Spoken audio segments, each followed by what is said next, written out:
Brilliant. Fantastic. Today, you've noticed one thing. I'm sure that Kate is not with us because she's on holiday. But something else unusual is going to happen, and I'd love to see more of this. Our wonderful, wonderful member, Sabrina. Give us a wave, Sabrina. How are you? Very well, thanks. Sabrina has invited her friend of, I think you said over 7 or 8 years, Sabrina. That's right, yeah, long time, yeah. Gaby to join us. And Sabrina is hosting today, talking to her good friend, Gaby, who's a behavioural scientist, about a whole range of things, which means I can take a rest. I'm going to keep my camera on, though. I'm taking a rest. Sabrina, thank you, and over to you. And Gaby, thank you as well. Sabrina. Thank you, Mark. Thank you, Mark. Good afternoon, everyone. So yes, I've been friends with Gaby for about 7 or 8 years, and I've always been very intrigued by her job. She's a behavioral science practitioner, and I always heard fantastic stories from her. You can imagine the amount of interesting conversations we had during the years about her project and the thousands of books that she reads. She has a curious mind, and I thought that the whole E2W community can actually benefit from hearing from Gaby and her experience and her ideas about how behavioral science can actually help our world. So I want to introduce you, Gaby. Hello, Gaby, welcome. And I guess we can kick off by with an introduction about yourself, how you got into behavioral science, how long have you been practicing it, and how you got here, basically. Hi, everyone. Thank you so much, Sabrina. Thank you all for having me. It's very interesting. I spend most of my time talking to people in the defense and security sector, some NGO sectors. So finance is quite, or women in finance is quite new for me, but very interesting. So how did I get into behavioral science? When I went to university around 2001, behavioral science wasn't a thing. It didn't really exist as a discipline. It's a very young discipline. And at the time, I was fascinated by sociology, anthropology, social psychology, which to me were all, I guess, industries or disciplines that enhanced each other. So I couldn't really figure out why you would specialize in one of them because they had so much to offer to each other. And I was studying in Utrecht at a place called University College, which is basically a building that is that was created out of an old military barracks, and it's absolutely beautiful. It doesn't sound it from how I describe it, but it was absolutely beautiful. And the new military base was next door to my university. And so us girls, you know, in our block of accommodation, because there was a ring of accommodation that was built around the side of the university. So you had the university buildings. It was a very small university. And then from our buildings, we could see in the mornings, we could see the soldiers doing their PT. And that was very exciting for us, obviously, you know, seeing people at 6 a.m. doing all this exercise, doing things that we never thought were physically possible to begin with. And then also in the grass there's a statue of which was added later. Actually, it wasn't there when I went to university, but there was a different statue of sort of, you know, military and history, and you overlook that on a daily basis.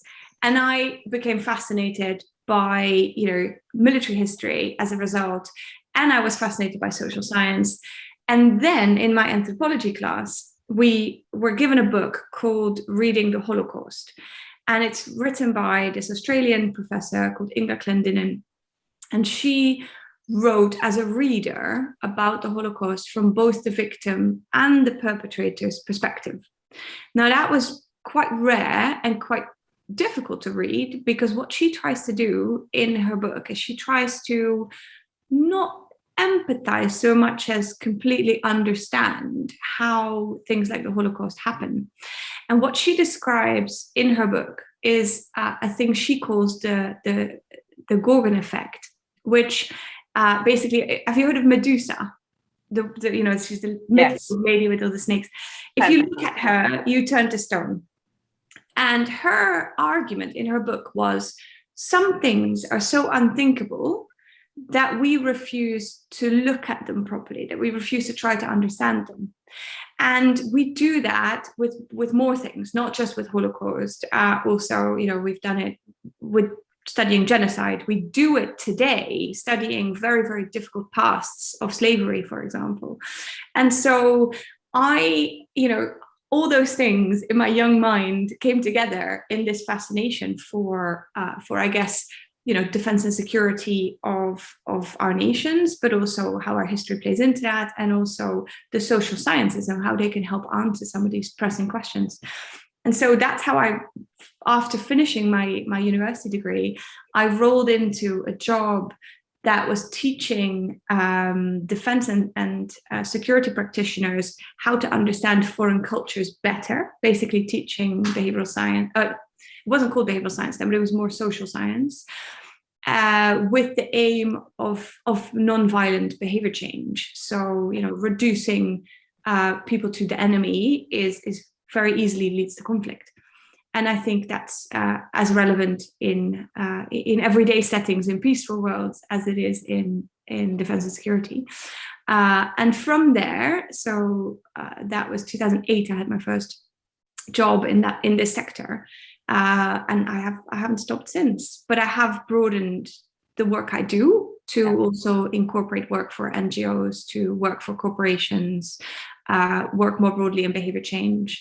And since the field became an actual field, I realized that it has all those best bits of behavioral finance, sociology, social psychology, anthropology, because it looks more holistically at human behavior. So it integrates elements also of behavioral of decision sciences, which I think at some university education is still quite siloed.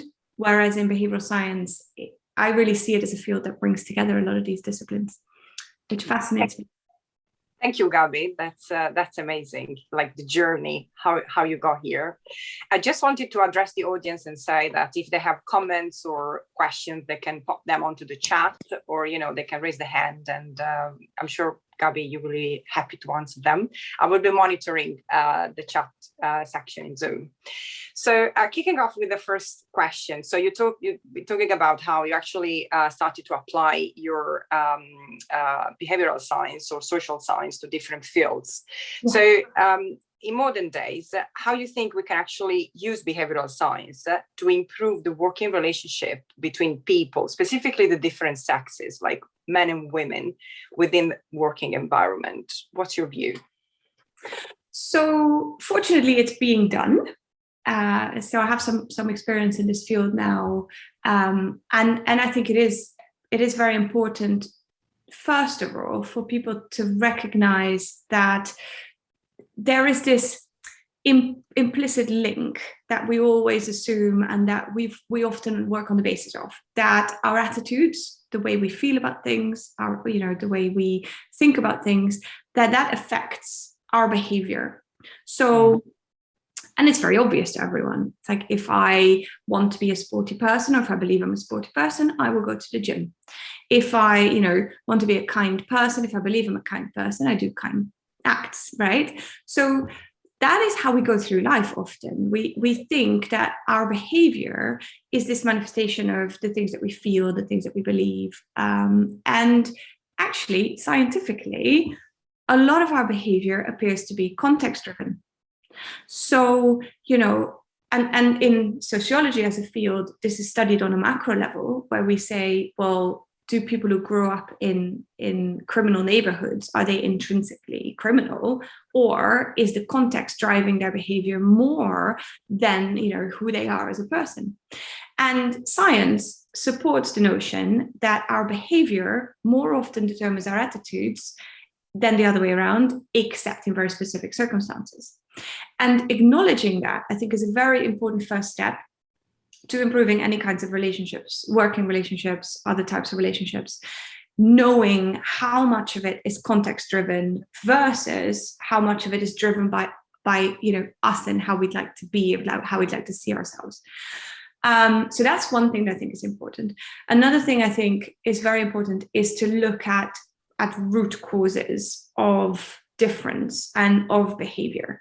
So we often have these conclusions about things that seem to stick, and they become these mythical reasonings about differences between men and women that are, different to the biological differences. Obviously, there are differences between men and women. Nobody's going to dispute that. But we live in a world where we say, well, the reason that women don't get ahead often is, for example, because they are much less confident than men. They can negotiate, less well, or they do it less often. And so this is why they don't stand up for themselves enough. And what happens then is, as soon as that becomes an entrenched wisdom, that we say, okay, this is how women are versus this is how men are. And so solutions that we come up with in corporations will then often lead to programs like coaching women to be more confident, or coaching women to negotiate better. And that comes from a place of gender awareness, which I would never downplay. I would never say that isn't important. But what I would say is that a lot of studies show that some of those behaviors that women display aren't a result of innate differences between men and women, but of different ways they are treated inside corporations that give rise to these types of behavior. One of the things that is very notable, comes out of a lot of studies, is different access to information. So, men having more access to information than women quite often leads to, men taking further steps to ask questions, to start negotiations, for example, to, use that network, for example, to do sales and things like that. There are also studies that show that feedback is often given very differently to men and women, because there's this other idea, which science doesn't support, but that women are more sensitive, that, they react to feedback differently, so that you need to be more careful. And so there was this study that showed that when men were given feedback, and this feedback specifically was, you're doing fine, in an annual review, that these men would say, that's great, they would go away, and that would be that, and they would feel good about themselves. Women were told, oh, you're doing fine, and then they would think, oh, fine, is that good? What do I do with this information? And they would find that difficult, and they would either ask more questions or not handle that feedback very well. And it would be attributed to the difference in how men and women receive feedback and deal with feedback, because it was the same feedback. But what transpired was that men throughout the year would receive way more feedback on their performance. And so they already had this idea of how things were going and where they stood. And for women, that annual review was often the first time in the entire year that they received that feedback. And so, of course, you're going to be reacting differently to that. But that's not because women are more sensitive. That's not because women, react to feedback innately differently. That's because the treatment throughout the year of men and women is different. And I think that is one of the things that we need to, first of all, study more, understand better, and also, through that, deal with in a different way, so that access for men and women becomes more equal. And it goes both ways, because when there's an entrenched belief that women prioritize their family over their work and men do that less so, there isn't an academic study that supports that notion. There isn't an academic study that says men care about their career way more than women, or men care about their family less than women. But it is one of those beliefs that we hold. And therefore, if as a woman, you go back to work after having a child, it's expected that you're going to need support. It's probably expected that you might ask to work part-time, or that you might ask to start later because you need to drop off kids at nursery. When men make similar requests, and they do, then often the sort of both verbal and non-verbal cues that they receive might be things like, well, we can do something about that, we can facilitate that. But there's also a push from an organizational perspective often to keep men on that track of that career progression that they were already on. And so that's not a difference in men and women caring more or less about career or family, or prioritizing one over the other. it's also that they get met with different expectations when they make similar requests. And I think that's where some studies show that gender blindness in some of these areas actually leads to better results than a massive focus on gender awareness. And by gender awareness, we mean this celebration of gender differences and an acknowledgement of struggles of women. And like I said, I'm not saying we should ever downplay it and just vote for gender blindness. But in some instances, it actually tends to lead to better results. And then when I say it leads to better results, I'm talking about studies that have been conducted by people who say, okay, we've sampled 2,000 people, we've looked at 5 different big organizations and studied the way that these behaviors occur, and we think that this and this and this could be done to systemically change that. Gabi, can I interject there and share a little bit of a story, but get your thoughts on it at the end. So I was contacted by one of our members recently. It was a fairly senior lady within the fintech environment now, and she's the only woman on the board of this particular organisation. And like many senior women, she had taken it upon herself over the last 10 or so years to mentor female graduates that were joining the firm. Every year she thought she was doing a great job in helping and supporting these young women to succeed and get a foothold in their career.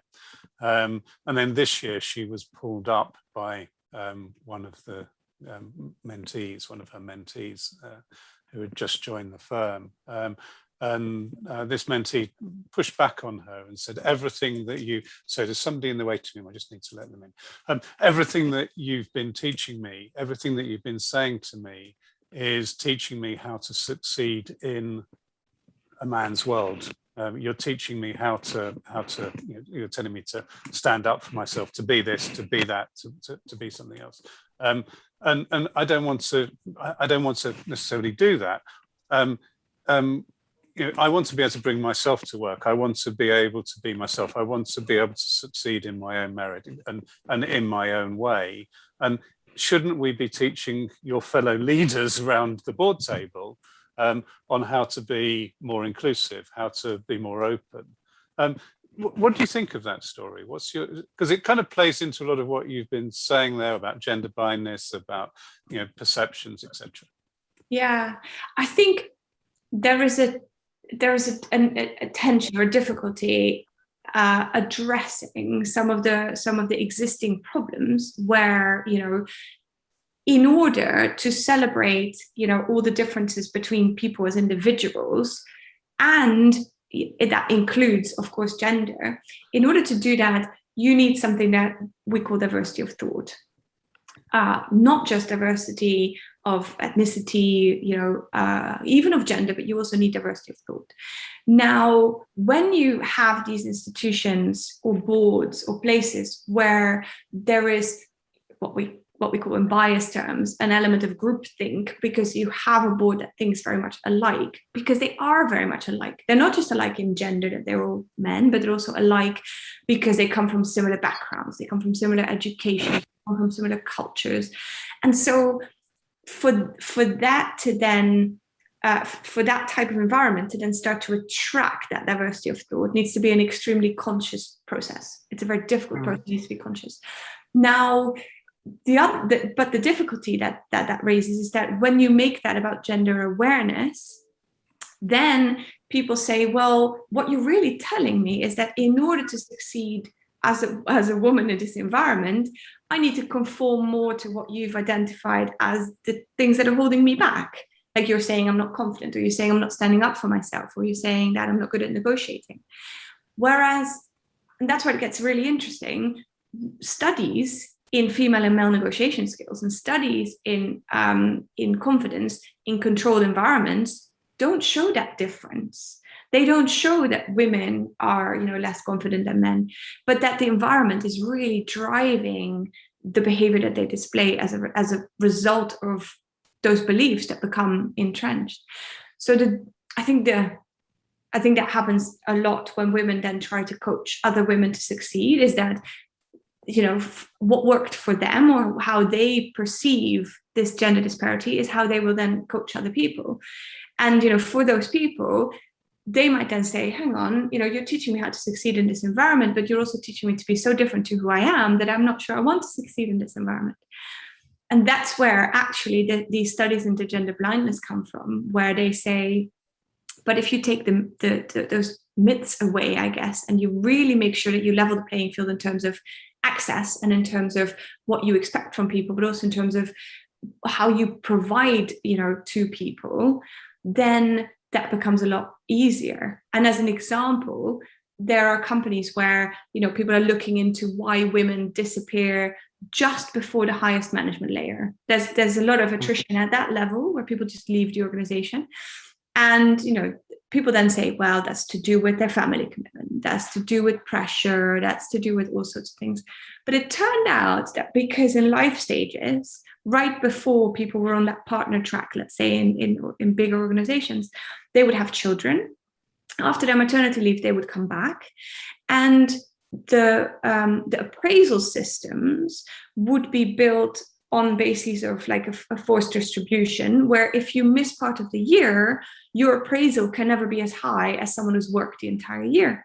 Meaning that new mothers were always going to be at a disadvantage, meaning that they would then believe that they wouldn't make a chance of becoming a partner. Therefore, they would leave not because they had lower career aspirations, but because they had quite high career aspirations, and they thought, well, I can't become that here, so that's why I'm leaving. And then they fixed those reward systems, I guess, or those, in this case, they were appraisal systems, and then way fewer women dropped out, you know, to the point that it wasn't a thing anymore.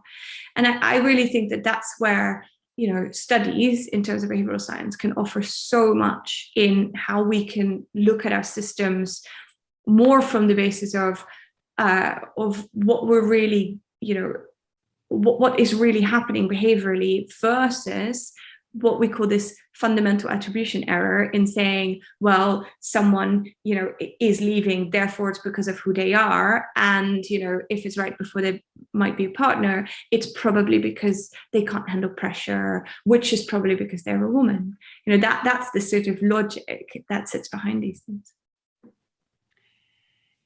Gabi, can I ask just a question about what you just said? In terms of senior leadership, as you said, women are very rare. But I think nowadays we do see more and more examples of senior leadership, you know, women who manage to succeed to the top. And I think these women can be a great example of authenticity because, you know, they've come to the top and they actually fought all those challenges. Do you think that hearing more about these women can actually help to kind of shift a little bit the beliefs around, you know, what are the challenges for women to get to the top, and actually maybe you know, create more confidence in women and knowing, okay, I don't have to be an aggressive, horrible person to get to the top. I can actually be authentic, and I can balance my values in order to get there, given the environment, you know, allows me. Yeah, absolutely. I think the more the more stories of women are told authentically, the better, because the more other people recognize themselves in those stories and say, hey, you know, she's like me and she's achieved this, therefore this is a possibility for me. Absolutely. In my master's degree, I wrote my dissertation about men in female-dominated professions. Which, you know, we have these things called the glass ceiling and the glass escalator effects, right? Where the glass ceiling is this sort of invisible ceiling women hit in male-dominated environments, and the glass escalator is this fast rise of men in female-dominated professions. So you look at chefs who are disproportionately male, and then kitchen staff being female. You look at nurseries. You know, I studied specifically nurseries, and you know, the 5 men I could find in the whole of London that work in nurseries were, well, I mean, there are more, but I mean, it's a very low percentage. They were all owners. they all ran the place. They were not people who were working for a nursery.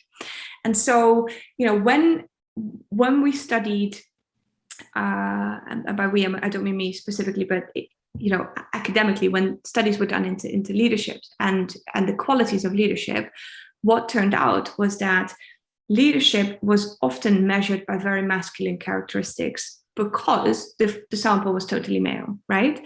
So women who rise to the top in organizations have disproportionately male characteristics, including me. I am disproportionately tall. You know, I am 182 centimeters. I don't know how it's like 6 foot something. But that is one of the characteristics of leaders, you know, male leaders included, that they're disproportionately tall. Deepness of voice is another one. Men with deeper voices disproportionately make it into leadership positions. Now, looking at all those criteria, saying, okay, well, those are never measured. There's no one who, you know, who has on their performance list, in order to become CEO, you need to be tall, you need to have a deep voice. But the studies looked at what are these differentiating characteristics that disproportionately turn up in leaders. Now, leaders are also disproportionately psychopathic, for example, but, you know, that on the side. I think now that we are slowly, as societies, redefining leadership qualities, we're slowly becoming more used to this idea that, you know, first of all, women can be excellent leaders, but second of all, that comes with a very different style. They have, you know, they have completely different qualities, completely different ways of viewing the world, completely different things to offer and add.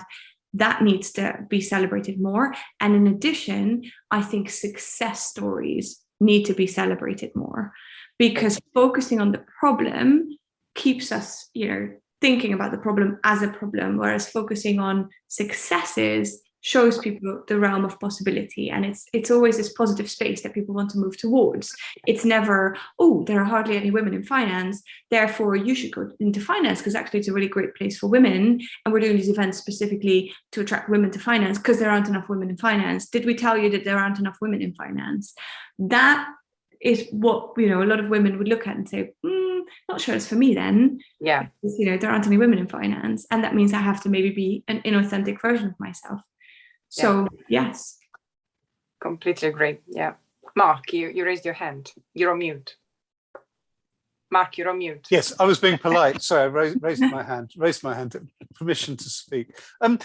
Interesting thing about female senior leaders and role models, and the fact that many women that reach the top have to get there by displaying or having more male characteristics.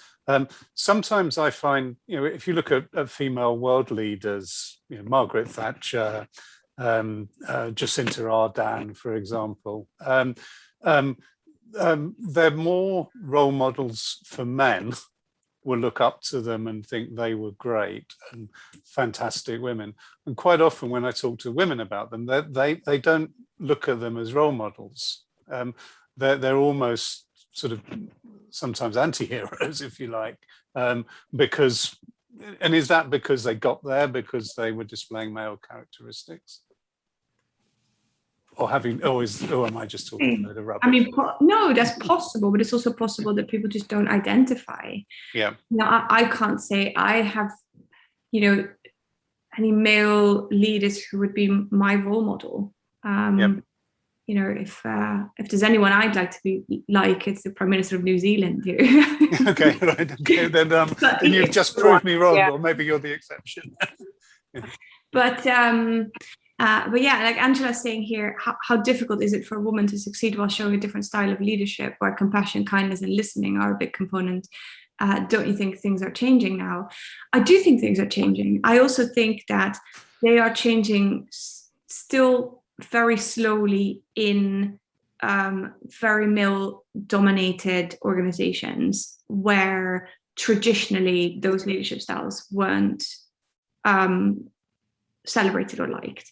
And then the more extreme you go, so my environment where I operate a lot, the military, for example, you get nowhere, you know, still a lot of times with those types of leadership styles, which is sad because when I did a study on women who are in the military, and what transpires is that a lot of women either become one of the boys, and they themselves quite like it. I mean, it suits them. So it's not like they would say it's a negative thing, but they would just say, oh, these women, they are very difficult. They shouldn't be, some of these women shouldn't be talking about how difficult it is, because it isn't difficult. I'm thriving. I love it here. I feel one of the boys.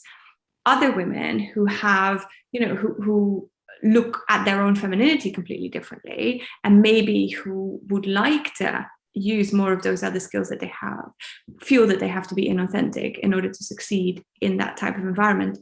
When it comes to each organization individually, I do think that there's a change. I do think slowly you see changes in leadership styles being celebrated, accepted. Definitely where there's a drive to have more diversity of thought, then you see that way faster. Definitely in women-run organizations, you see those things, and there's more of those, so that drives change. Definitely you see it in smaller organizations. So yes, I do see I do think it's less difficult now than it was, a decade ago, but there's still barriers, definite barriers.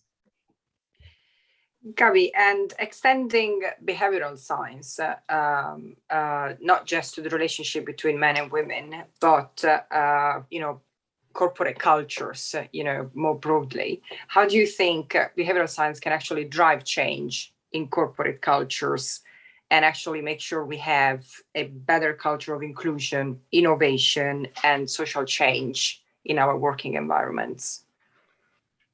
So I think, again, one of the starting points for behavioral science is the actual studies of what is happening and what is holding people back.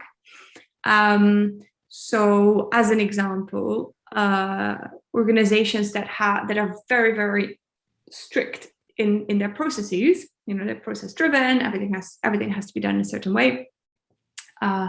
Sometimes they are there's a culture of fear of change, because if you do things the way you always did them, then that is very safe, even if it fails. Because if you can say, well, I followed all the rules and I filled out the checkboxes, then that's a safe thing to do.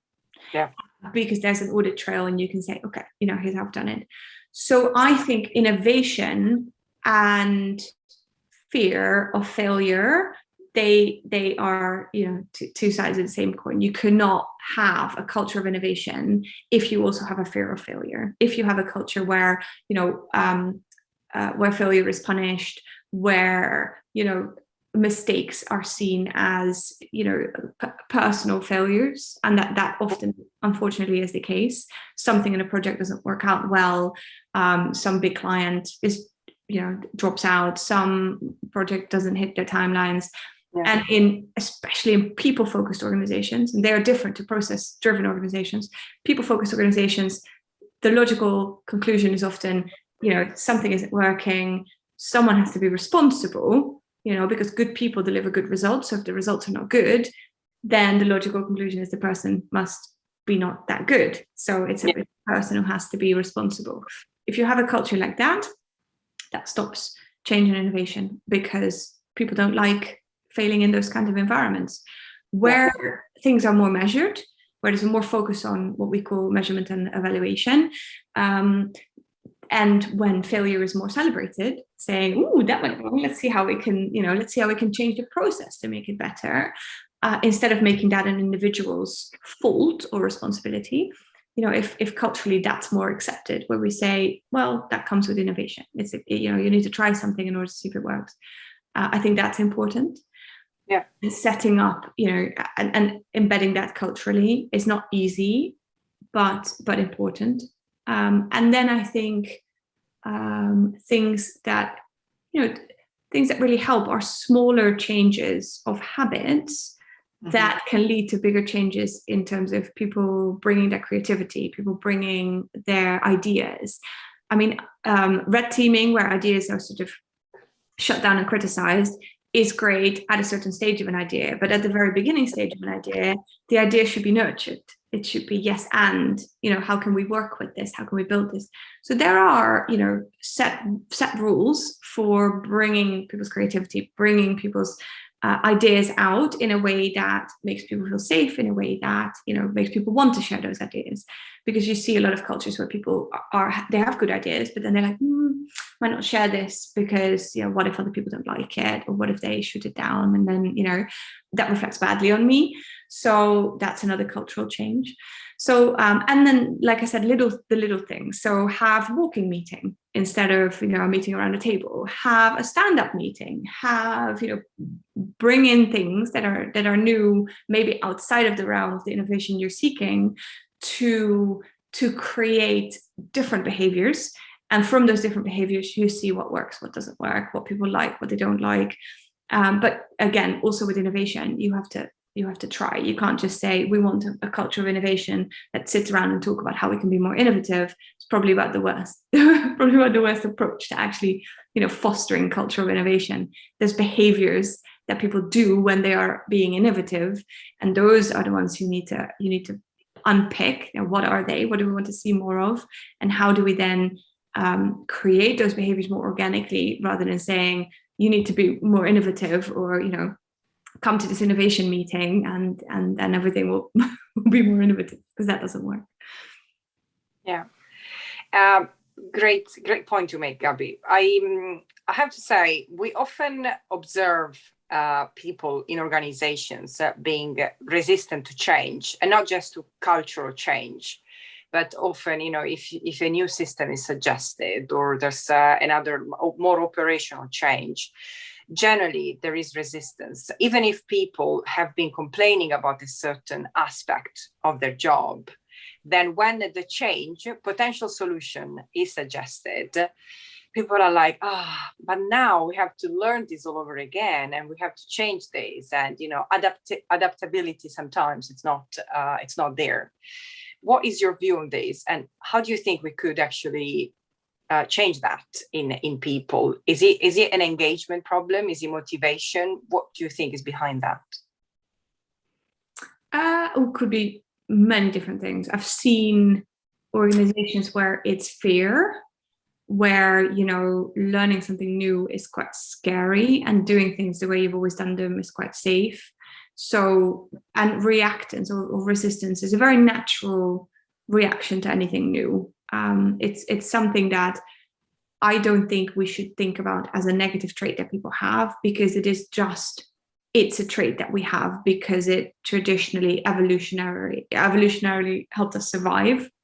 Change is not good. Change is dangerous. You know this is safe to eat, so you eat that. If you eat something new, you could die, quite literally. So that's it's normal to resist change. Facilitating that is by making change slower. Sometimes,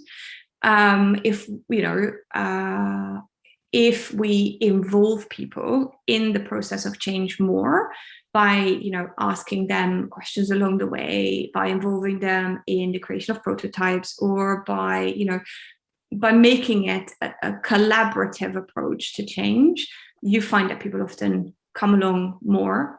And like you say, it's very fascinating that it's people who want change the most, who shout about it the most, who then, if a solution is offered, are the most resistant. And often in those cases, because they weren't involved, because they wanted this desperately, and they were, they would have fought for it, and they would have been your biggest champions if at the very first stage you said, we're looking into this. Do you want to be part of the team? Do you want to be part of the meetings where we discuss this? Do you want to, people want to help, people want to add value. And so presenting people with ready-made solutions is pretty much always going to lead to resistance, no matter how amazing the solution is. Especially if it's solutions where you say, this could save you 50% of your time. And then people go, wait, what do they want us to do with this 50% of my time? Like, now I'm going to need to, my job is going to change, or I might not have a job. What if for every 2 people, they're now going to let 1 person go? So open communication, transparency, taking people on a journey rather than presenting them with solutions. And that's quite difficult because, it often happens that, there's a system change that needs to happen, and then there's an outside agency that is employed to create a new system, and then they come with a new ready-made IT solution for a company, and that needs to be rolled out, and then it's top-down driven, and then the whole company goes, wow, I like the old system. That's probably about the worst way of forcing change. You want to facilitate change, but you don't want to force it. Yeah. Gaby, the one thing that you kind of touched on it there, but I think it's really important in the context of inclusion. It is quite often what we do when we're talking about systems is we go to people and say, here's your new system, and you will use it. We don't explain to them why and what's in it for them in using this new system. Similarly, when we come to diversity, we've kind of got this expectation that men who are blind to their relative advantage or blind to gender anyway and not are connected with it suddenly become allies. And as if there's this light bulb moment that suddenly happens because somebody says to them, come and be an ally. We need to take them on a journey as well. And I feel the one thing that we're not doing is talking to them about actually what's in it for them, inclusivity that benefits everybody. For sure. And that the last thing as well, where you talk about men who are not taking on that journey, especially when it comes to gender awareness, especially in male-dominated environments, you need those men to understand, and you need those men to be on board, because if not, then you have, for example, some organizations are forcing quota now for women to improve the ratio of women in the organization. The reactance to that is, well, we're now just hiring them because they're women. And then the respect for those people joining in those positions is low. So, unless people are on board with the solution that's offered, the first cohort of those women who are actually joining that organization are going to struggle so much because of that. Because people just say, oh, well, you're here because you're a woman, but I know someone who deserves this job because they've worked very hard for it. So you can't, without explaining a quota, without having sessions about that, without allowing people to air their grievances as well, because we love having these solutions that we think are very forward-leaning and that we think are very fair and that we think are very gender-aware. I know some gender advisors who have no patience with anyone who offers any form of critique. They just say, well, they don't understand, or, they shouldn't be like that, or it's time that those kinds of people, that they don't work for these kinds of organizations anymore. But that's like the opposite of what you should be doing, because you want everyone to be on board. You want people to understand. So your biggest enemies are the people you need to work with, are the people you need to sit down with and say, I want to understand your point of view. I want to understand what your worries are, what your issues are, and and then work that out together until you can find some common ground. If you don't do that, then you always, and we see this. I mean, I literally see this in my work, that there are these groups of alienated people inside organizations, and sometimes at quite senior levels, who then say, well, I want nothing to do with that, and that's sad, that that hampers innovation, change, inclusion automatically. So absolutely, Mark. Thank you, Gabi. That's very helpful, actually, because it helps to think it through the whole process. Because I think sometimes we are very outcome focused. We don't actually think it through the process, and as you say, how to engage the whole people when have the impact of the change. So questions of time, last question. Having spoken about relationship between men and women, cultural change, how can we actually deal with bias within the workplace? Because this is one of the barriers to actually make sure that people work work well together? There is bias. How can we break these barriers? So I think one step is recognizing that, again, from the perspective of evolution, bias, cognitive bias, is not a design flaw. It's a design feature. We are biased because it has traditionally helped us in faster decision making through what we call heuristics, as shortcuts in the brain that say, that looks like that was dangerous, stay away, kind of thing. And so bias is very difficult to deal with because we all have it. And anyone who tells you, oh, well, I'm not biased, but so-and-so is very biased, they just have a different form of bias.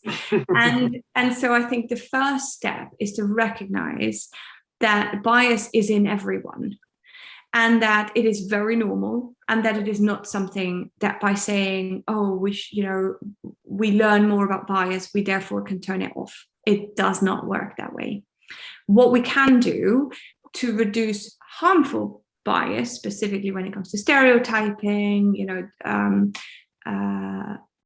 we need to work on an understanding of what it is. So there are sessions about behaviors that relate to bias. There are sessions that you can have organizationally about, what bias is, how you can recognize it in yourself.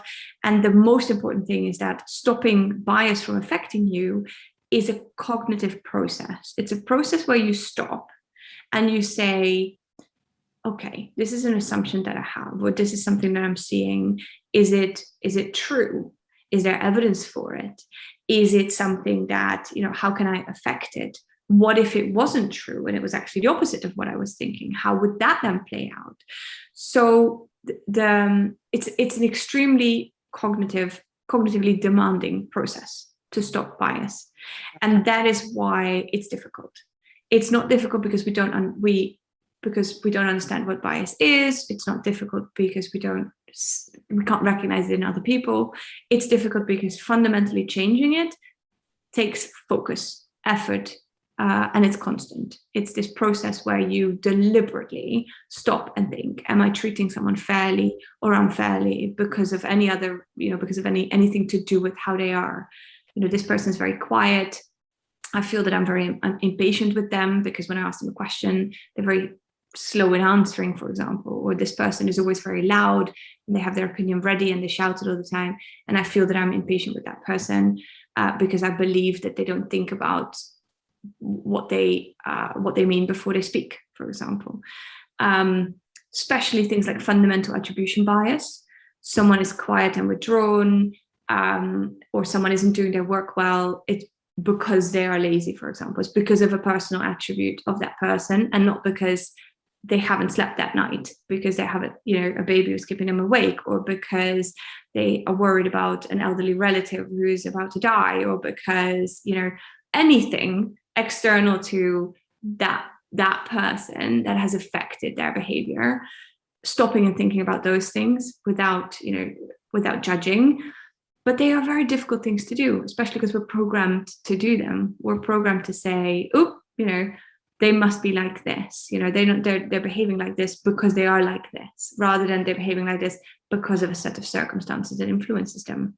So I think to tackle bias, you need programs in organizations to help people understand it, to enact situations, and then teach people how to deal with those situations, teach people information literacy. I'm expecting you are all very information literate, but still, when it comes to bias, you might be surprised about the types of biases that exist and how you can learn about them. So yeah, I think it's a very conscious, very